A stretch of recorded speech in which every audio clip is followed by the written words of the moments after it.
नमस्कार युवा साथियों, जैसे कि आप सभी को पता है कि अपने यहाँ पंचायती क्षेत्र के अंतर्गत ग्राम प्रधान सदस्य बीडीसी पद हेतु चुनाव आमंत्रण किए गए हैं। इन सभी चुनावों में हम सभी को अपने ग्राम प्रधान सदस्य और बीडीसी का चुनाव करना है।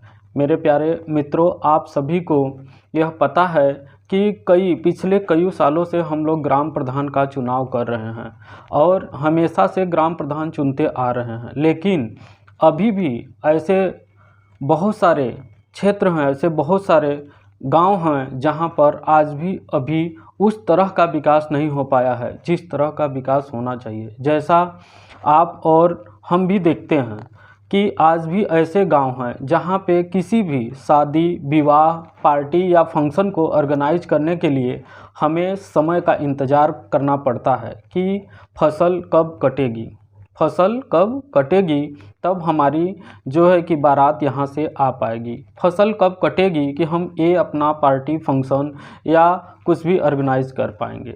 तो ऐसे कहने का मतलब ये है कि इन सभी चीज़ों का जो रीज़न है, कारण है, वो यह है कि आज भी अभी बहुत सारे ऐसे ग्रामीण क्षेत्र हैं जहाँ पे रास्ता नहीं है, पानी की सुविधा नहीं है और शौचालय तो आज अपने प्रधानमंत्री जी ने लगभग घर घर बनवा दिया है, लेकिन आज शौचालय का उपयोग किया कहाँ जा रहा है, नहीं हो पा रहा है। नहीं हो पाने का कारण ये है कि जब हम पीने के लिए और नहाने के लिए जो अपना डेली यूज़ का पानी का व्यवस्था है वो हम कहीं दूसरे जगह से कर रहे हैं, तो फिर शौचालय के लिए हम वहाँ से ला करके पानी यूज करने में बहुत कम घर के लोग सक्षम हैं। अब इसी के अंतर्गत हम लोग देखना ये चाहेंगे कि इतने दिनों के बाद भी ज़्यादातर यह व्यवस्था उन लोगों के घरों में है जो कि यह व्यवस्था, पानी की सुविधा और यह सब व्यवस्था अपने से स्वयं करने में सक्षम नहीं है। अब सक्षम नहीं है तो उन्हें सरकार की मदद की ज़रूरत होती है। अब सरकार की मदद कैसे मिलेगी? तो यह ज़्यादातर अपने ग्राम प्रधान के माध्यम से सरकार द्वारा दी गई मदद हमें प्राप्त होती है। अब ग्राम प्रधान तो देखिए, आजकल ज़्यादातर जो कोई भी क्षेत्र हो, कहीं भी जगह पे ज़्यादातर जात पात देखने को मिलता है और यह जात पात वर्ग विभाजन बहुत ही खतरनाक है अपने समाज के लिए। और जहाँ तक मेरा अनुभव है, इस अनुभव में मैंने यह देखा है कि जो ग्राम प्रधान पद हैं ज़्यादातर जनरल होते थे। अपना निर्वाचन आयोग का जो नियम कानून है, मुझे तो जहाँ तक पता है क्या कैसे बनता है कि ज़्यादातर जनरल सीटें हो जाती थी। 4-4, 5-5 साल जनरल सीटों में ग्राम प्रधान का चुनाव हुआ है। ऐसे बहुत सारे ग्राम सभा हैं, लेकिन इस बार ज़्यादातर ग्राम सभा में जो चुनाव है वह जो है कि एससी और ओबीसी जो है कि उम्मीदवारों के लिए मौका दिया गया है। यदि एसटी उम्मीदवारों को मौका दिया गया है तो आप सभी से मेरा विनम्र निवेदन है कि इस मौके का आप लाभ उठाइए, इस मौके का लाभ उठाइए और जिन सेवाओं से आप वंचित हैं उन सेवाओं का उपयोग कीजिए। उन सेवाओं को पाने के लिए एक सही ग्राम प्रधान चुनिए। सही ग्राम प्रधान का चुनाव आप किस कदर से कर पाएंगे? सही ग्राम प्रधान का चुनाव आप अपने दिमाग से कीजिए, किसी के कहने पर मत कीजिए, किसी के भी कहने पर मत कीजिए। आप युवा वर्ग हैं, आपको सही गलत का अनुभव अंदाज़ा है। मेरे प्यारे मित्रों, सही गलत से यहाँ पे ये तात्पर्य है कि देखिए, ये अभी भी अपना पीछा नहीं छोड़ रहे हैं।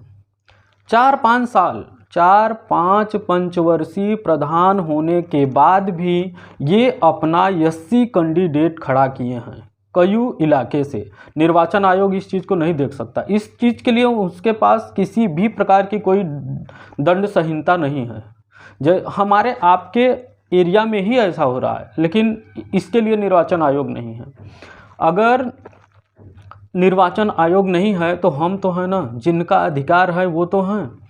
हम चाहें तो उन्हें वोट दें, हम चाहे तो उन्हें वोट ना दें। 4-5 पंचवर्षीय प्रधान होने के बावजूद भी आ करके ग्राम प्रधान हमारे और आपके दरवाजे पे बोलते हैं कि यार इतने दिन तक तो हम जानते हैं कि हम विकास नहीं कर पाए, हम आपको कुछ नहीं दे पाए, लेकिन एक हमें आखिरी मौका और दे दीजिए, इन्हें वोट दीजिए, इस बार ये आपके अपने हैं और आपका विकास जरूर होगा। हम कैसे माने, आप भी कैसे मानेंगे?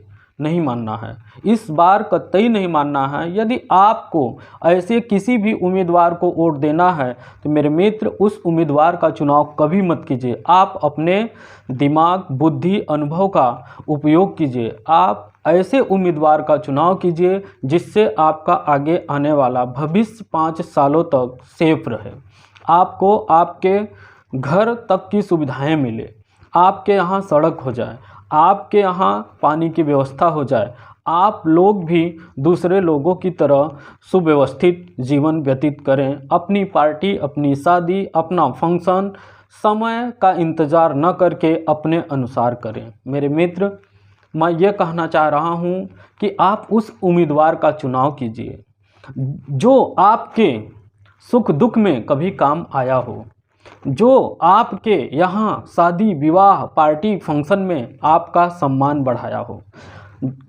खुदा न खास्ता, भगवान ना करें कि आपके ज़िंदगी में ऐसे कभी कोई दिन आए, लेकिन कभी कभी हमें तो बीमार होना पड़ता है, हो जाते हैं, दुर्भाग्य है, अपना स्वास्थ्य बिगड़ जाता है। ऐसे में हमें वही व्यक्ति याद आते हैं जो हमें साथ देते हैं। ऐसे में अपना जो उम्मीदवार आपको कभी साथ दिया है उसको वोट दीजिए, उसका सिलेक्शन कीजिए, जो आपके सुख दुख में काम आए, जो आपके ग्राम सभा का विकास करे, जो पढ़ा लिखा हो, जो समझदार हो, ऐसे युवा का चुनाव कीजिए। यदि ऐसा व्यक्ति अभी तक आपके और हमारे लाइफ में नहीं आया है जो इन सभी कामों को आपके साथ किया हो, तो मेरे दोस्त अपना अनुभव, अपना विचार कीजिए और अपने अनुभव से उस व्यक्ति का सिलेक्शन कीजिए जो इन सभी कामों को कर सकता है। आज भी आपने देखा होगा बहुत सारे ग्राम प्रधान बने हैं। आज अपने देश को लगभग 73 साल हो गया आज़ाद हुए, इतने में बहुत सारे ग्राम प्रधान बने होंगे, ऐसा नहीं है। हर ग्राम सभा में, हर पंचवर्षीय में एक प्रधान होता है, लेकिन हर बार यही कह के जाते हैं कि इस बार आपके यहाँ ये रोड का निर्माण हो जाएगा, आपके यहाँ तक रोड आ जाएगी। मेरे मित्र, आज भी मुझे पता है, आज भी मैंने अपने आँखों से देखा है कि बहुत सारे ऐसे लोग हैं जिनके घर तक सड़क नहीं है, खेतों में से आना जाना पड़ता है, बागों में से आना पड़ता है, बगीचों में से आना पड़ता है, और ऐसे में बहुत मुश्किलों का सामना करना पड़ता है। क्योंकि ज़रूरी नहीं है कि जिनके खेत में से हम आ जा रहे हैं वो हमें हर फसल के दरमियान आने दें, क्योंकि जाहिर सी बात है जिन खेतों में से आप आएंगे वहाँ की फसल थोड़ी बहुत ख़राब हो जाती है। और इतने के बाद भी बहुत सारे ऐसे घर हैं जहाँ पर नालियों की व्यवस्था नहीं है, ग्राम प्रधान हैं, नाली की व्यवस्था नहीं, हमारे घर का पानी निकल नहीं सकता, हम पानी पीने के लिए पा नहीं सकते, हमारे घर तक किसी भी प्रकार का कोई साधन आ नहीं सकता। फिर ऐसे ग्राम प्रधान, ऐसे उम्मीदवार को वोट देने का आपको अधिकार नहीं है। आप अपने अधिकार का सही उपयोग कीजिए। वोट आपका अमूल्य है। चंद्र पैसों के लिए, चंद्र रुपयों के लिए 2-5 मिनट के मस्ती मजाक और एंजॉय में यह लाइफ आप मत व्यतीत कीजिए, और उस उम्मीदवार के साथ आप कतई प्रचार प्रसार में मत उतरिए जो उम्मीदवार अपने कैंडिडेट को खड़ा किया है। उस कैंडिडेट को स्वतः खुद नहीं पता है कि वह किसी के लिए इस्तेमाल हो रहा है, उसका इस्तेमाल किया जा रहा है, उसके अपने अधिकार नहीं दिए जाएंगे, वह अपनी ही मनमानी करेगा। जैसे पिछले 3-4-5 पंचवर्षीय में मनमानी किया है, किसी भी प्रकार का SC ST OBC के क्षेत्रों का विकास नहीं हुआ है, ठीक उसी प्रकार ये भी पंचवर्षीय जाने वाली है।